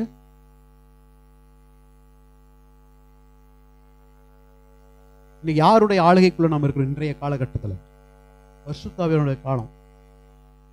பிதாவுடைய காலம் கடந்து, குமாரனுடைய காலம் கடந்து, இன்னைக்கு ஆவியானுடைய காலத்தில் இருக்கும். 3 பேரும் ஒருத்தர் தான், ஒரே மூவொருமை தேவன் தான். இருப்பினும் ஒவ்வொருக்கும் ஒரு ஆளுகை நேரங்கள். ஆமேன்னு சொல்லுங்க. இயேசு கிறிஸ்து உலகத்தை விட்டு கடந்து போகும்போது ஒன்று சொல்ல, நான் போவேனையாக பரிசுத்த ஆவியாகிய தேற்றரவாளனை உங்களிடத்துல என்ன பண்ணுவேன்? அனுப்புவேன். அவர் உங்களை சகல சத்தியத்துக்குள்ளும் நடத்துவார். இன்னைக்கு வந்துட்டார் பரிசுத்த ஆவியானவர். இன்னைக்கு நம்மோடு இருக்கிறார். அன்றையிலிருந்து இன்றைக்கு வரைக்கும் இருந்துட்டு தான் இருக்கார். பிதாவின் காலத்திலிருந்தே ஆவியானவர் இருக்கிறார். தேவ ஆவியானவர் ஜலத்தின் மேல் அசைவாடி கொண்டிருந்தார் சொல்லி ஆதியா 1:2 வாசிக்கிறீங்க. ஆமேன்னு சொல்லுங்க. ஏசப்பா அநேக இடத்துல பேசும் பொழுது நாங்கள், தாம் அப்படின்னு தான் பேசுவார். தமக்கு முன்பாக அந்த ப்ளூரல் வேர்டு தான் யூஸ் பண்ணுவார். பிதா, குமாரன், பரிசுத்த ஆவி. அப்போ 3 பேர் ஒற்றுமையா இருந்தாலும், ஒருமையா இருந்தாலும் கூட கிரியைகள் என்று வரும்பொழுது சில நேரங்களில் பிரிந்து செயல்படுகிறார். இன்றைக்கு இந்த காலம் பரிசுத்த ஆவியானுடைய காலம். அந்த ஆளுகைக்குள்ள, அவருடைய விருப்பத்துக்குள்ள உங்களை நீங்க விட்டு கொடுக்குற நேரங்கள் தான் இப்பெல்லாம் வாழ்ந்துட்டு இருக்கிறது. அப்ப நல்ல பரிசுத்த ஆவியானவர் யார் என்பதை நம்ம புரிஞ்சுக்கணும். ஒன்றும் இல்லை, ஈவன் நீங்க வேலை செய்யற இடத்துல உங்க எஜமான் யாருன்னு தெரிஞ்சு அது கேட்டபடி நடந்தா தானே உங்களுக்கு பெனிஃபிட். நான் சொல்றது புரியுதா புரியல? நீங்க ஒரு இடத்துக்கு வேலைக்கு போயிட்டீங்க, அந்த வேலைக்கு அந்த இடத்தினுடைய எஜமான் யார், அங்க ஓனர் யார், அங்க மேனேஜர் யார், இந்த இடத்துல தலைவர் யார், அப்ப அவரை பத்தி நீங்க நல்லா தெரிஞ்சுக்கிட்டீங்கன்னா தான் அதுக்கு ஏற்ற மாதிரி நீங்க நடக்க முடியும். அதுதான் நமக்கு பிரயோஜனம். உங்க வீட்டுக்கு வந்துட்டா வீட்டில் யார் தலைவர், வீட்டில் யாருங்க இருக்கிறா, அம்மா இருக்காங்க, அப்பா இருக்காங்க, அவனுக்கு ஏற்ற மாதிரி பிள்ளைகள் நடந்துக்கணும். ஆமேன்னு சொல்லுங்க. அப்பதான் அந்த பிள்ளைகளுக்கு ஒரு ஆசீர்வாதம். அதே மாதிரிதான் இன்னைக்கு ஆவிக்குரிய உலகத்துல, இது ஆன்மீக உலகத்துல நமக்கு யார் இப்போ வழிநடத்துறவரா இருக்காருன்னா பரிசுத்த ஆவியானவர், ஹோலி ஸ்பிரிட். ஆமேன்னு சொல்லுங்க. அவரை நம்ம நல்லா புரிஞ்சுக்கணும். அவர் யாருங்கிறத தெரிஞ்சுக்கணும். அவருடைய வல்லமைகளை நம்ம புரிஞ்சுக்கணும். அவர் என்ன செய்வார் என்கிறத புரிஞ்சுக்கணும். அதுக்கேற்றபடி உங்களை நீங்க விட்டு கொடுத்து அவருடைய அண்டரில் நீங்க வரணும். அதனாலதான் பரிசுத்த ஆவியை பெற்றுக்கொள்ளுங்கள்னு ஆண்டவர் சொன்னார். பவுலுடைய காலங்களில் நீங்க கொரிந்தியர் எடுத்து வாசிக்கும் பொழுது, நீங்க இன்னும் பரிசுத்த ஆவியை பெறாமல் இருக்கிறீர்களா என்று சொல்லி அவர்கள் மீது கைகளை வைத்து ஜெபித்தார்கள். அப்பொழுது பரிசுத்த ஆவியின் வரங்களை அவர்கள் பெற்றுக்கொண்டாங்க வசனம் இருக்கு. மேல் வீட்டார்கள் காத்திருந்தாங்க. அப்ப பரிசுத்த ஆவியானவர் அக்கினிமயமான நாவுகளாய் அவர் மேல இறங்கினான்னு வசனம் இருக்கு. அல்லேலூயா. அப்ப இந்த புதிய ஏற்பாட்டு காலத்துல எல்லாம் பாத்தீங்கன்னா ஆவியானுடைய நடத்துதல் தான் இன்னைக்கு அதிகமா இருக்கிறத பார்க்கிறோம். அல்லேலூயா. அதனால நான் திரும்பவும் சொல்றேன், நீங்க அதிகமா நீங்க ஜெபிக்கும் பொழுதெல்லாம் பரிசுத்த ஆவியானுடைய அபிஷேகத்தையும் அவருடைய வழி நடத்துதலையும் அவருடைய பிரசன்னத்தையும் அதிகமா கேளுங்கிறேன். நான் ஏன் சொல்றேன்னு புரியுது உங்களுக்கு? அந்த ஆவியான உங்களுக்குள்ள வரும் பொழுதுதான் உங்களை இந்த நாட்கள்ல அவர் நடத்த முடியும். உங்களுடைய பலன் அல்ல, உங்களுடைய பராக்கிரமம் அல்ல, உங்களுடைய ஞானமும் அல்ல. அன்னைக்கு பேதுரு யோவானுக்குள்ள என்ன இல்லை? படிப்பறிவு இல்லை. வசனம் சொல்லுது, அவங்களுக்கு படிப்பறிவு இல்லாத பேதைகள். அவங்களால போய் ஊழியம் செய்ய முடியாது. ஆனா ஆண்டோடைய பரிசுத்த ஆவியை பெற்றுக்கொண்ட பொழுது பாருங்க, அவன் வல்லமையா பிரசங்கம் பண்ணான். அநேக ஆயிரங்கள் ரட்சிக்கப்பட்டாங்க, அநேக வியாதியஸ்தர்கள் சுகமானாங்கன்னு வசனம் சொல்லுது. ஆமென். அப்போ படிப்பு ஒரு தடையா இல்லை.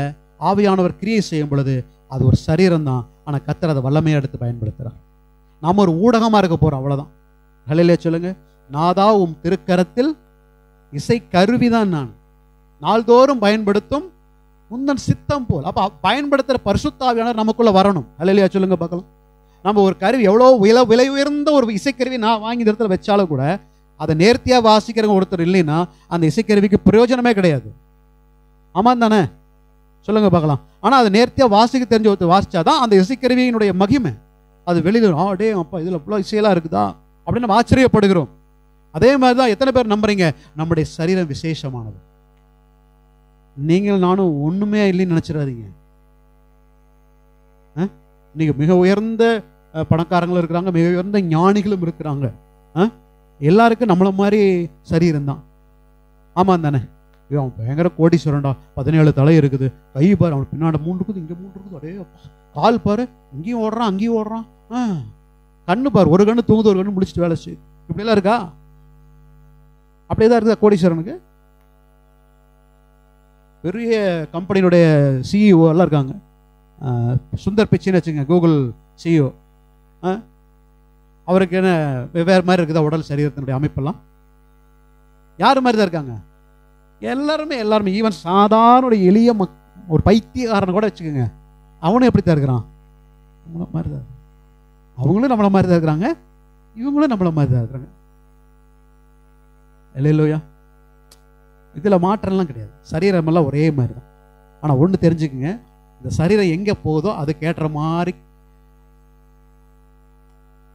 செயல்பட ஆரம்பிக்கும். ஆமென்.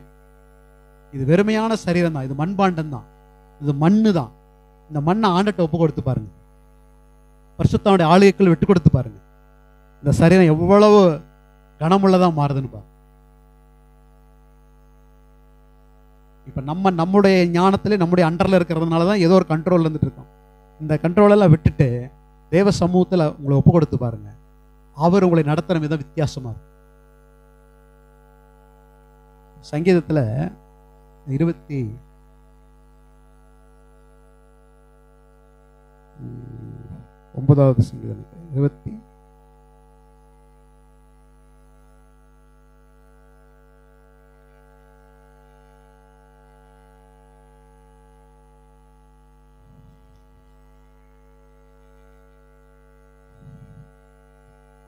28வது சங்கீதம் கீழப்படி கடைசி வசனம். தேவரீர் 28:9 வசனம். தேவரீர் உமது ஜனத்தை ரட்சித்து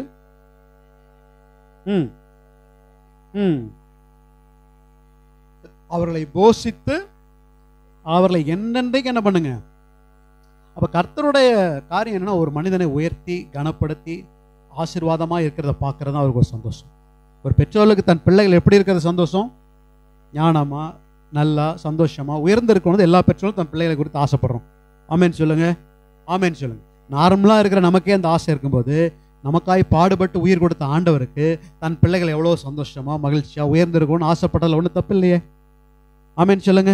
அப்படித்தான். அதுக்கு ஏற்ற மாதிரி நம்மளும் அவருக்கு உள்ள விட்டு கொடுத்து போய் பாருங்க, உங்களுக்குள்ள அவர் வரும் பொழுது உங்களை வல்லமையா எடுத்து பயன்படுத்துவார். சின்ன மனுஷனுக்குள்ள பெரிய ஆண்டவர் வந்தா பெரிய பெரிய காரியங்கள் நடக்கும். உள்ளத்துக்குள்ள தேவ உன்னை கொண்டும் இல்லையா. அதான் ஆண்டவர் வராருங்கிறது. எப்படி? சிலுவை எடுத்து கழுத்தில் மாட்டிக்கிறதா? ஒரு சிலை எடுத்து ஏசாமி பழத்தை எடுத்து அப்படியே நெஞ்சோட ஒட்டி வச்சுக்கிறதா? ஆவியானவர் சொல்லுங்க, பரிசுத்த ஆவியானவர் உங்களுக்குள்ள வரும் பொழுது நீங்கள் பலனடைந்து, அப்போஸ்தலர் இருக்குது, அப்போஸ்தலர் 1:8 இருக்கா? பரிசுத்த ஆவியானவர் உங்களுக்குள் வருகிறார். படிச்சு பாருங்க, 1:8 படிமா, சத்தமா சொல்லுங்க. யார் இடத்துல வரும்போது?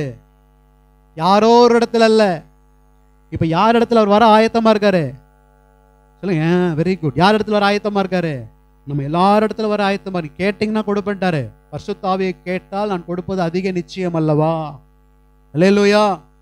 கேட்கணும், நம்ம போராடி கேட்கணும். அன்னைக்கு சொல்லியிருக்கேன்ல, டிஜிஎஸ் ஐயா, தினகரன் ஐயாலாம் கிட்டத்தட்ட எத்தனையோ வருடங்கள், 27 வருஷம் போராடினார். வருடங்கள் போராடி பரிசுத்தாவை பெற்றுக்கொண்டார். 27 வருஷம் நினைக்கிறேன். 7 வருடங்களுக்கு மேல அவர் போராடி பரிசுத்தாவுடைய அபிஷேகத்தை பெற்றுக்கொண்டார்னு அவருடைய ஹிஸ்டரியோட படிச்சு. சும்மா இல்லை. ஆனா இன்னைக்கு ஈஸியா கொடுக்கப்படுதுங்கிறாங்க. இன்னைக்கு கேட்ட உடனே கொடுக்குறாரு. ஏன்னா கடைசி காலம் நெருங்க நெருங்க எப்படியாவது என் பிள்ளைகள் ஆவியில நிரப்பப்படணும், பரிசுத்தமா நடத்தப்படணும், விடுதலையாக்கப்படணும், பாவத்துல எதிர்த்து ஜெயிச்சு வாழணுங்கிறது கர்த்தர் ரொம்ப தீவிரமா இருக்கிறார். அதனால சொல்றார், மாம்சமான கடைசி நாட்கள்ல மாம்சமான யாவர் மேலும் என் ஆவியை ஊற்றுவேன்கிறார்ல. ஊற்றுகிற காரியம் தான். இப்ப வார்த்தை பாருங்க, பரிசுத்த ஆவி உங்களிடத்தில் வரும்போது, ஊற்றப்படும் பொழுது நீங்க என்ன ஆயிருவீங்க? பார்த்திபன், பலனடைய ஆரம்பிச்சுருவீங்க. ஒரு உற்சாகம் வந்து உங்களுக்குள்ள எப்படி இழந்து குதிக்க ஆரம்பிச்சிடும். நீங்கள் பலனடைந்து எருசலேமிலும் யூதேயாவிலும் சமாரியாவிலும் பூமியின் கடைசி பரியந்தமும் எனக்கு நீங்க என்னவா மாறிடுவீங்க. பாருங்க, இது சாதாரண விஷயம் இல்லை. அந்த வசனம் அதை ரொம்ப டேஸ்ட் பண்ணி படிச்சு பாருங்க. உலகத்துல கர்த்தர் உங்களை சாட்சியா நிறுத்துவார். இன்னைக்கு கர்த்தர் உங்களை எந்த இடத்துல சாட்சியா வச்சிருக்காரு யோசிச்சு பாரு. நான் படிக்கிற இடத்துல, நான் வேலை செய்யற இடத்துல, பரவாயில்ல, ஓகே. நீங்க அந்த இடத்துல அந்த ஒரு சர்க்கிளுக்குள்ள மட்டும் நீங்க சாட்சியா இருந்தா போதுமா? கர்த்தர் என்ன சொன்னார்? பூர்ணிமா, உலகம் எங்கும் சாட்சிங்கிற, வேர்ல்டு முழுவதும் சாட்சியா நிறுத்துங்கிறார்ல. போதுமா உன்னுடைய சர்க்கிள்? நான் இந்த வட்டத்துக்குள்ள மட்டும் நான் சாட்சியா இருக்கிறேன், இந்த வட்டத்துக்குள்ள மட்டும் நான் மற்றவர்களுக்கு ஒரு சாட்சியா இருக்கிறேன், போதாது. கர்த்தர் சொல்றாரு, நீ உலகம் முழுவதும் நீ சாட்சியா இருக்கணும். அதுக்கு ஒரு வழி அழகா சொல்லிட்டாரு, பரிசுத்த ஆவி உங்களிடத்துல வரும்பொழுது. அல்லேலூயா. அப்ப ஆவியானவர் உனக்குள்ள வந்தா நீங்க உலகம் எங்க நீங்க சாட்சியா மாறுவீங்க. எத்தனை பேர் நம்புறீங்க? எத்தனை பேருக்கு அந்த ஆசை இருக்கு? ஏங்கம்மா ஆசை இல்லை? காரணம் உலகம் எங்க நம்மள சாட்சியா நிறுத்துறது அவர் ஆசைப்படுறாரு. நம்மளும் அந்த விருப்பத்துக்கு விட்டு கொடுத்து பாருங்க. நீங்க பரிசுத்த ஆவிக்கு விட்டு கொடுத்து பார்த்தீங்கன்னா அவர் உங்களுக்குள்ள ஆளுகை செய்து உங்களை அழகா நாடுகள் எல்லாம் சொல்லாரு பாருங்க. இந்த நாடுகளில் மட்டுமல்ல, உலகம் எங்கும் பூமி எங்கும் உங்களை என்ன பண்ணிடுவாராம்? சாட்சியா நிறுத்துவார். சத்தமார் ஹல்லேலூயா. அப்படிதான் அன்னைக்கு அப்போஸ்தலர் பரிசுத்த ஆவியை பெற்றுக்கொண்டு உலகமெங்கும் சிதறி போய் உழைத்து செஞ்சாங்க. இன்னைக்கு உலகமெங்கும் கிறிஸ்தவம் சாட்சியா இருக்கு. இன்னைக்கு அந்த அப்போஸ்தலர் சாட்சியா இருக்கிறாங்க. ஆமாவா இல்லையா? அவங்க புறப்பட்டு போய் தேவனுக்கு சாட்சியா நின்னதுனால தான், பரிசுத்த ஆவியுடைய கிருபைகளை பெற்றுக்கொண்டதுனால தான். இன்னைக்கு நீங்களும் அந்த பரிசுத்த ஆவியை பெற்றுக்கொள்ளுங்க. ஆவியானவர் தாமே, இப்ப படிச்சீங்களா ரோமர் 8:26, ஆவியானவர் தாமே வாக்கு கடங்காத பெருமூச்சுகளோடு யாருக்காக வேண்டுதல் செய்தார்? அப்ப அவரிடத்திலிருந்து பார்க்கும் பொழுது அவருக்காகவா? அவரிடத்திலிருந்து பார்க்கும்போது அந்த பரிசுத்தவர் யாருக்காக வேண்டுதல் செய்தார்? அப்ப அவரை பொறுத்தவரை பிறருக்காக, மற்றவங்களுக்காக, அப்படித்தானே? அவருக்காக அவர் வேண்டுதல் பண்ணல. எப்படி பிரேயர் பண்ணாராமா? வாக்கு கடங்காத பெருமூச்சுகளோடு நமக்காக வேண்டுதல்னா ஜெபம், நமக்காக அவர் ஜெபம் செய்தார். பெருமூச்சுகள்ங்கிறது அப்படிதான். லாஸ்ட் டைம் ஒரு போன ஃபுல் டே பிரேயர் ஒரு ஆடியோ போட்டான், கேட்டீங்களா? எத்தனை பேர் கேட்டீங்க? வந்தவங்க கேட்டீங்க இல்லையா? இதில் ஒரு வாய்ஸ் கேட்டீங்களா? பரிசுத்தனுடைய வாய்ஸ் கேட்டீங்களா? அது ஒரு பொண்ணுக்குள்ள ஆவியானவர் இறங்கி பேசினது கேட்டீங்களா? அந்த பொண்ணு எப்படி பேசுச்சு? அன்பல்ல என் அருமை தங்கங்களே, நீங்கள் எல்லாரும் எப்படி இருக்கிறீர்கள்? நான் தான் பேசுகிறேன். அப்படியே பேசினாங்க. எப்படி நமக்கே பயம் ஆயிடுச்சு இல்லை? அதுக்கப்புறம் 2-3 பேர் எனக்கு ஃபோன் பண்ணி நேரில், பாஸ்டர் என்னங்க ஐயா அப்படி போட்டுட்டீங்க, நைட்டு பூரா எனக்கு தூக்கமே இல்லை, கண்ணை முடிச்சா காதில் அதான் கேட்குது. ஆனால் ஒன்று நல்லது இருந்துச்சு, நான் நிறைய பயந்துட்டேன், நல்லா திருந்திட்டு இருக்கிறேன் அப்படிங்கிற. அது போதுங்க. பயந்ததாக இருந்தாலும் திருந்துறீங்களா, அது சந்தோஷம். என்னுடைய சத்தத்தை திருத்தறதுக்கு தான் வரும், அழிந்து போறதுக்கு வராது. ஆமேன்னு சொல்லுங்க. அப்போ நான் புரிஞ்சுக்கிட்டேன், உண்மையாக அது ஆவியானுடைய சத்தம். ஆவியானுடைய சத்தமும் பெருமூச்சுகளோடு தான் வரும். பெருமூச்சுகளோடு ஒருத்தர் நீங்கள் வேணா ப்ரேயர் பண்ணி பாருங்க, ப்ராக்டிஸ் பண்ணி பாருங்க. அழுது தேம்பி அடையில ஜெபம் பண்ணணும், அந்த மாதிரி தான் சத்தம் வரும். அதே கோமா ஒரு டென்ஷனாக அவங்க பண்ணுறதை பார்த்து, தப்பு பண்ணுறதை பார்த்து ஒரு ஆக்ரோஷமாக ஜெபம் பண்ணிங்கன்னா அது அந்த மாதிரி தான் இருக்கும். அது அப்படி தான் ஆவியானவர் பேசினார் அன்னைக்கு அந்த மகள் மூலமாக.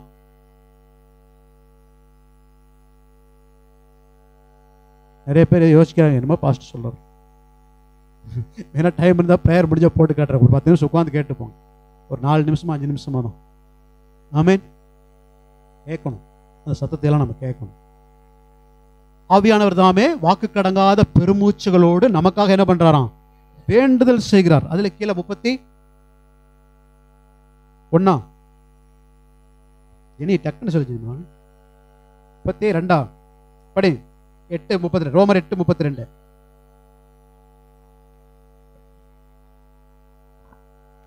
அவங்க தப்பா சொல்லிட்டாங்க, நான் சொல்றேன். ரோமர் 8 கீழே பாருமா, இங்க 34 படிமா. ஆக்கணிக்குள்ளாக தீர்க்கிறவர் யார்? கிறிஸ்துவே மரித்தவர், அவரே எழுந்தும் இருக்கிறார், அவரே தேவனுடைய வலது பார்சத்திலும் இருக்கிறவர், நமக்காக வேண்டுதல் செய்கிறவரும். அல்லேலூயா. நமக்காக என்ன பண்ணிட்டு இருக்காருங்க? நீங்க இன்னைக்கு யாருக்காக வேண்டுதல் பண்றீங்க?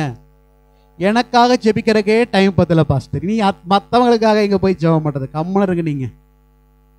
அப்படின்னா என்ன ஆவி உனக்குள்ள பேசுது? மாம்சாவி பேசுது.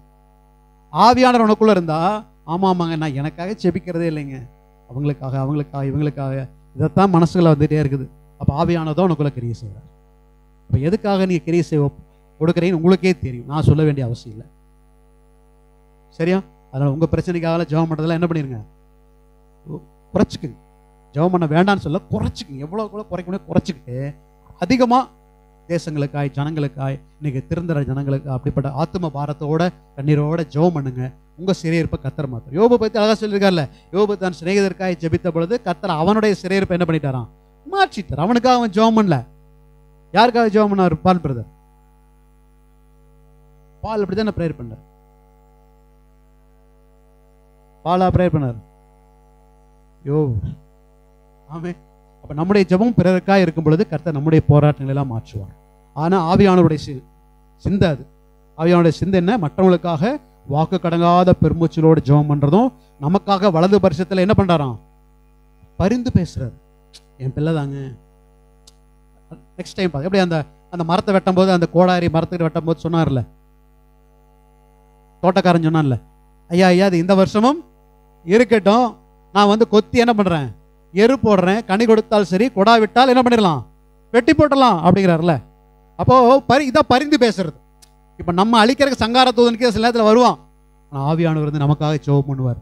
விட்டுருப்பா, ஏதாவது தெரியாம பண்ணிட்டேன், நாளைக்கு திருந்திடுவான். நாளைக்கு பைபிள் படிக்கும்போது நான் அவனோட பேசுவேன், அவன் கேட்டு திருந்திடுவான். இல்லைக்கு நாளைக்கு சர்ச்சுக்கு போவான், அங்க பாஸ்ட் 2 வார்த்தை ஏதாவது போடுவாரு, அப்ப அவன் திருந்திடுவான்ப்பா. இன்னைக்கு ஒரு நாள் வாய்ப்பு கொடு, இந்த ஒரு வாரம் டைம் கூட. அப்ப அவன்கிட்ட போய் கெஞ்சிட்டு இருக்காருன்னு நினைச்சுக்காதீங்க. ஆண்டவர் பரிந்து பேசுற அந்த டைம் நமக்குன்னு வந்துருச்சு. நம்ம செஞ்ச அக்கிரமத்துக்கு தண்டனை வருது. ஆனா தண்டனை மேல விழாதபடி நமக்காக ஒருவர் பரிந்து பேசுறதுனால நீங்களும் நானும் தப்பிச்சு வாழ்ந்துட்டு இருக்கிறோம். ஏதோ வாழ்ந்துட்டு இருக்கிறோன்னு நினைச்சிடாதீங்க. எல்லாம் கிருபை. அதான் பாடணும். நிற்பதும் நிர்மூலமாகாமல் இருப்பதும் அவருடைய சுத்த. அவர் நமக்காய் வாக்கு கடங்காத பெருமூச்சுகளோடு வேண்டுதல் செய்கிறார். நமக்காய் அவர் பரிந்து பேசி கொண்டிருக்கிறார். இதே தான் ஆவியானவர் உங்களுக்குள்ள வந்துட்டாலும் நீங்களும் என்ன செய்ய ஆரம்பிச்சிருவீங்க? மற்றவர்களுக்காக பரிந்து பேச ஆரம்பிச்சிருவீங்க. மற்றவங்களுக்காக அழுது ஜெபம் பண்ண ஆரம்பிச்சிருவீங்க. அப்ப உங்களுக்குள்ள ஆவியானவர் கிரியை செய்யறது தெரிய ஆரம்பிச்சிடும். ஆமேன்னு சொல்லுங்க. ஒருத்தர் ஜெபம் பண்ண கூப்பிடுறோம், ஜெபம் பண்ணுங்க அப்படின்னு வச்சுங்களேன். அவங்க ஜெபம் பண்ற விதத்துல யார் ஜெபம் பண்றாங்கன்னு கண்டுபிடிச்சிடலாம். ஆவியானவர் ஜெபம் பண்றாரா, இவங்க மாம்சத்துல ஜெபம் பண்றாங்கன்னு கண்டுபிடிச்சிடலாம்.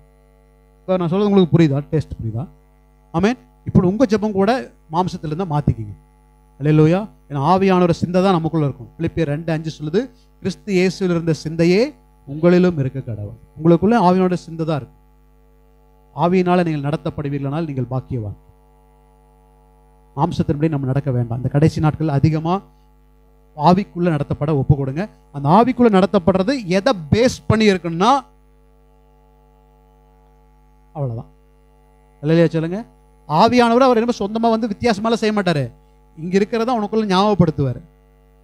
இதை செய்யப்படி வசனத்தின்படி அவனை செய்ய வைப்பார். புரியுதா உங்களுக்கு? வார்த்தையின்படி உங்களை நடத்துவார். எத்தனை பேர் ஒப்பு கொடுக்க போறீங்க? இடித்து பிழிந்த ஒளிவை எண்ணெய்களாய் நீங்க பற்றி பிரகாசிக்கும். அல்லேலூயா. எழுந்து நிற்போமா? Thank you Lord. வல்லமையின் ஆவியானவர் என்னுள் வந்துவிட்ட காரணத்தினால் பொல்லாத சாத்தான ஒரு சொல்லால விரட்டி விட்டேன். வல்லமையின் ஆவியானவர் என்னுள் வந்துவிட்ட காரணத்தினால் பொல்லாத சாத்தான ஒரு சொல்லால விரட்டி விட்டேன். பவராவி எனக்குள்ளே அந்த பயாவி அணுகுவதில்லை. பவராவி எனக்குள்ளே அந்த பயாவி அணுகுவதில்லை. அன்பினாவி எனக்குள்ளே நான் அகற்றிவிட்டேன் கசப்புக்களை. சொல்லுங்க. அன்பினாவி எனக்குள்ளே நான் அகற்றிவிட்டேன் கசப்புக்களை. வல்லமையின் ஆவியானவர் என்னுள் வந்துவிட்ட காரணத்தினால் பொல்லாத சாத்தான ஒரு சொல்லால் விரட்டி விட்டேன். கட்டுப்பாட்டின் ஆவியானவர் என்னை கண்ட்ரோல் பண்ணி நடத்துகிறார். கட்டுப்பாட்டின் ஆவியானவர் என்னை கண்ட்ரோல் பண்ணி நடத்துகிறார். இஷ்டம் போல அலைவதில்லை, அவர் சித்தம் செய்து வாழ்பவன். சொல்லுங்க. இஷ்டம் போல அலைவதில்லை, அவர் சித்தம் செய்து வாழ்பவன் நாமே. வல்லமையின் ஆவியானவர் என்னுள் வந்துவிட்ட காரணத்தினால் சாத்தான ஒரு சொல்லால விரட்டி விட்டே, ஒரு சொல்லால விரட்டி விட்டே. வல்லமையின் ஆவியானவர் நமக்குள்ள வந்துவிட்ட காரணத்தினால் அந்த பொல்லாத சாத்தான ஒரே சொல் போ அப்படின்னா போயிடும். அப்பாலே போ என்ற ஒரே வார்த்தை ஓடியே போகும். எத்தனை பேர் விசுவாசிக்கிறீங்க? அப்ப ஆவியானவர் உனக்குள்ள வந்தா பாருங்க, உங்க இஷ்டம் போல இருக்க மாட்டீங்க, உங்க இஷ்டப்படி எல்லாம் நடக்க மாட்டீங்க, உங்க இஷ்டமெல்லாம் போயிடும். அவருடைய இஷ்டம் உங்களுக்குள்ள செயல்பட ஆரம்பிச்சு, அவருடைய இஷ்டத்துக்கு உங்களை கர்த்தர் நடத்த ஆரம்பிச்சு. ஹல்லேலூயா. இஷ்டம் போல அலைவதில்லை, அவர் சித்தம் செய்து வாழ்பவன் நான். எவ்வளவு விசுவாசமா பாட முடியுது பாருங்க. இதெல்லாம் பழகணும் பாருங்க, நம்ம வாழ்க்கையில அபியாசப்படுத்தி பார்க்கணும். உடனே ஓடி வர அது ஒவ்வொரு நாளும் சின்ன சின்ன பயிற்சிகளை கொடுத்து ஆவியானவர் உங்களை அருமையா சிறக்க வைப்பார். விட்டு கொடுங்க, உங்க சரீரத்தோட ஆசை இச்சைகள் எல்லாம் விட்டு கொடுங்க. ஆவியான கிரியையை விட்டு கொடுத்து பாருங்க, இந்த உலகம் எங்கும் உங்களை கர்த்தர் சாட்சியாய் நிறுத்துவார். இது நான் சொல்லல, வசனம் சொல்லுது, அது உறுதி, உண்மை. கிறிஸ்துவுக்குள் நறுமணம் நான் தெரு தெருவா மனம் வீசுவே. கிறிஸ்துவுக்குள் நறுமணம் நான் தெரு தெருவா மனம் வீசுவே. மீட்பு பெறும் அனைவருக்கோ நான் வாழ்வளிக்கும் வாசனையாவே. சொல்லுங்க, மீட்பு பெறும் அனைவருக்கோ நான் வாழ்வளிக்கும் வாசனையாவே. ஓ வல்லமையின் ஆவியானவர் என்னுள் வந்துவிட்ட காரணத்தினால் சொல்லாத சாத்தான ஒரு சொல்லால விரட்டி விட்டே. உலகத்துக்கு வெளிச்சம் நான் இந்த ஊரெல்லாம் டார்ச்சடிப்பே. உலகத்துக்கு வெளிச்சம் நான் இந்த ஊரெல்லாம் உப்பாக பரவிடுவே. நான் எப்போதும் சுவை தருவே. ஆமென். உப்பாக பரவிடுவே, நான் எப்போதும் சுவை தருவே. எப்பொழுது? வல்லமையின் ஆவியானவர் என்னுள் வந்துவிட்ட காரணத்தினால் பொல்லாத சாத்தான ஒரு சொல்லால விரட்டி விட்டே. கட்டுப்பாட்டின் ஆவியானவர் என்னை கண்ட்ரோல் பண்ணி நடத்துகிறார். கட்டுப்பாட்டின் ஆவியானவர் என்னை கண்ட்ரோல் பண்ணி நடத்துகிறார். இஷ்டம் போல அலைவதில்லை, அவர் சித்தம் செய்து வாழ்பவன். ஆமென். இஷ்டம் போல அலைவதில்லை, அவர் சித்தம் செய்து வாழ்பவர். ஆமென். வல்லமையின் என்னுள் வந்துவிட்ட காரணத்தினால் ஆமென் பொல்லாத சாத்தான ஒரு சொல்லால விரட்டி விட்டே. வல்லமையின் ஆவியானவர் என்னுள் வந்துவிட்ட காரணத்தினால் பொல்லாத சாத்தான ஒரு சொல்லால விரட்டி விட்டே.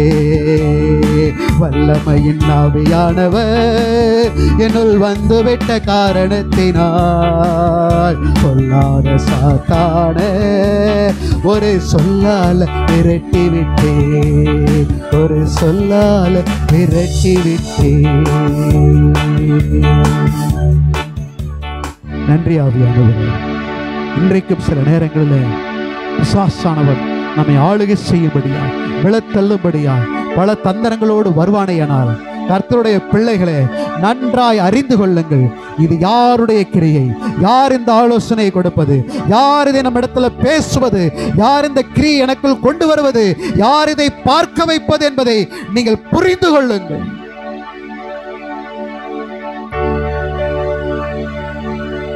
கர்த்தருடைய பிள்ளைகளை வேதம் சொல்லுகிறது, எல்லாவற்றையும் ஆராய்ந்து சோதித்து பாருங்கள், நலமானதை பற்றி கொள்ளுங்கள். சோதித்து பார்த்து நலமானதை பற்றி கொள்ளுங்கள். இன்றைக்கும் பிசாசு பல ரூபங்களில் உங்களிடத்துல வரும் பொழுது யோசிச்சு பாருங்க, சோதிச்சு பாருங்க. அதுக்கு ஒரு 2 நிமிஷம் டைம் கொடுங்க. அவசரப்பட்டுறாதீங்க. டக்குன்னு அந்த யோசனை வந்தது, நான் செஞ்சுட்டேன், டக்குன்னு அதை பார்த்தேன், அதை நான் செஞ்சுட்டேன். நோ, இனி கர்த்தருடைய பிள்ளைகள் சற்று பொறுமையாக இருக்கும். இது யார் கொடுப்பது, யார் செய்ய வைப்பது, யார் பேசுவது? யோசித்து பாருங்கள், சிந்தித்து பாருங்கள், வசனத்தோடு ஒப்பிட்டு பாருங்கள், பிறகு அதற்கான பதிலை எடுங்கள். அவசரப்படாது.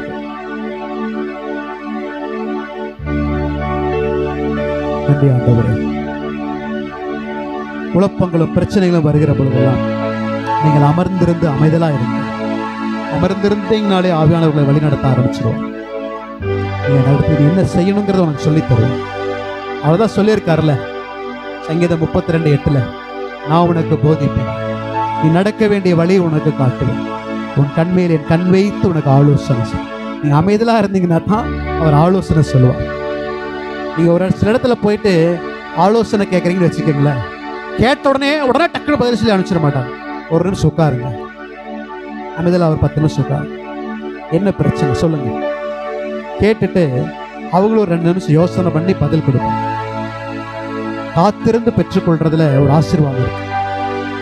அவசரப்படாதீங்க, நிதானம் விழுந்துடாதீங்க, அவசரமா செஞ்சு கடைசியில ஆபத்துல விழுந்துடாதீங்க. பொறுமையா இருங்க, கவனமா செயல்படும். கர்த்தரை நம்மை அழைக்கிறார், நிதானமாய் செயல்படி அழைக்கிறார். நன்றி ஆவியானவரே, இன்றைக்கு எங்களோடு இடைப்பட்டிருக்கீங்க, நாங்கள் விசுவாசிக்கிறோம். இன்றைக்கு பரிசுத்த ஆவியானுடைய ஆளுகைக்குள்ள உலகமானது அதிகமாய் வர வேண்டும் சுவாமி. நீங்க மாம்சத்தை விரும்பி, மாம்சத்தின் கிரியைகளை விரும்பி, உலகத்தை விரும்பி, உலக ஆசாபாசங்களை விரும்பி இன்னைக்கு உலகம் ஓடிக்கொண்டிருக்கிறது ஆண்டவரே. அதெல்லாம் ஒரு பக்கம் வேண்டாப்பா, தள்ளி வச்சுட்டு உமக்குள்ள பரிசுத்தாவுடைய விருப்பத்துக்குள்ள சித்தத்துக்குள்ள எங்களை விட்டுக் கொடுக்கும் பொழுது வேதம் சொல்லுகிறது, எங்களுக்கு இன்னது தேவை என்பதை நீர் அறிந்திருக்கிறீர். ஆகவே ஏற்ற நேரத்தில் எங்களுக்கு ஒவ்வொன்றையும் கொடுத்து எங்களை ஆசீர்வதிப்பீங்க. ஆகவே வந்திருக்கிற ஒவ்வொரு பிள்ளைகளையும் இன்றைய நாளில் பரிசுத்த ஆவியானவரை உங்களுடைய ஆளுகைக்குள்ள விட்டு கொடுக்கிறான்ப்பா. ஒவ்வொருவரையும் நீங்க ஆட்கொள்ளுங்க, அனலாக்குங்க. உங்களுடைய வழிநடத்துதலுக்குள்ள பிள்ளைகள் செயல்படும்படி தேவரை கிருபை செய். வலதுபுறம் இடதுபுறம் சாய்ந்து விடாதபடி நித்திய வழிகளில, நித்திய சத்தியத்தில் பிள்ளைகள் நடக்கும்படி தேவன் கிருபை செய். அப்பிரயோஜனமான ஒரு ஊழியக்காரன் செய்ய வேண்டிய கடமை செய்து முடிக்கிறது. உங்களுடைய நாமம் மகிமைப்படட்டும். இந்த வார்த்தையை தேவரை உறுதிப்படுத்துகிறார். இயேசு கிறிஸ்துவின் நாமத்தில் ஜெபிக்கிறோம் நல்ல பிதாவே. ஆமென். ஹல்லேலூயா.